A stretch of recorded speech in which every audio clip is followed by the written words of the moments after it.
श्री स्वामी समर्थ. नमस्कार, मी अश्विनी. MKM ज्योतिष्य आणि वास्तू या चॅनलवर मेघाताईंसह तुम्हा सर्वांचे स्वागत करते.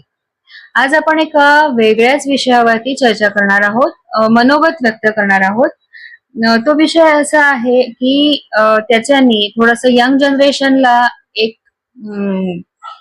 प्रॉपर संकल्पना मिळेल त्या शब्दाची किंवा व्याख्या मिळेल त्या शब्दाची. खूप इम्पॉर्टंट असा तो शब्द आहे आणि तो आयुष्यभर पुरणारा असा शब्द आहे. जन्मोजन्मीचा हा शब्द असा आहे. तो शब्द म्हणजे प्रेम. प्रेम या शब्दाची खरी आणि खूप दुर्मिळ म्हणजे की जी खऱ्या अर्थाने आपल्याला समजून घ्यायला पाहिजे आणि ती खरंच आत्मसात जर केली तर आपल्याला काय काय फायदे होऊ शकतात त्याचे, तर ते सगळं आपण जाणून घेऊया मेघाताईंकडून. मेघाताई, जरा आम्हाला एक्सप्लेन कराल, व्यवस्थित खूप छान पद्धतीने एक्सप्लेन कराल, जेणेकरून आजची जी यंग जनरेशन आहे त्यांनाही जे भरकटत चालले आहे त्यांनाही कळेल की प्रेम म्हणजे काय. तर सांगाल? श्री स्वामी समर्थ. आजकाल यंग जनरेशन थोडस विचित्र पद्धतीने वागतो आहे, हे सर्वांनाच माहिती आहे.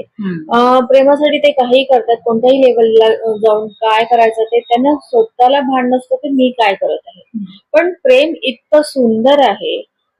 जसं राधाकृष्णाचं झालं, भोलेनाथचं आणि पार्वतीचं झालं, असं कितीतरी आपल्या समोर एक्झाम्पल आहे. जरुरी नाही आहे की एक कपलच प्रेम करेल असं नाही आहे. एका वस्तूवर प्रेम होतं, वर प्रेम होतं, पण प्रेम जिथे होतं तिथे सुकून आहे का, तिथे तुम्हाला शांती आहे का? तुम्ही हा प्रश्न स्वतःला विचारा. इथे मी तुम्हाला विचारू इच्छिते की सुकून जर तुम्ही शब्द उच्चारला तर त्याचे सुद्धा नेमकं काय, म्हणजे कसा अर्थ, कसं जाणून घ्यायचं की इथे मला सुकून नाही, इथे मला सुकून नाही आहे. एखादी व्यक्ती दिसल्या बरोबरच फक्त तो दुरूनही दिसला ना तरी डोळ्याला थोडस तरी आराम येतो आणि मनाला शांती मिळते आणि असं वाटतं की मी पूर्णपणे रिलॅक्स झालो किंवा झाली. एकदम डोळ्यासमोर आलं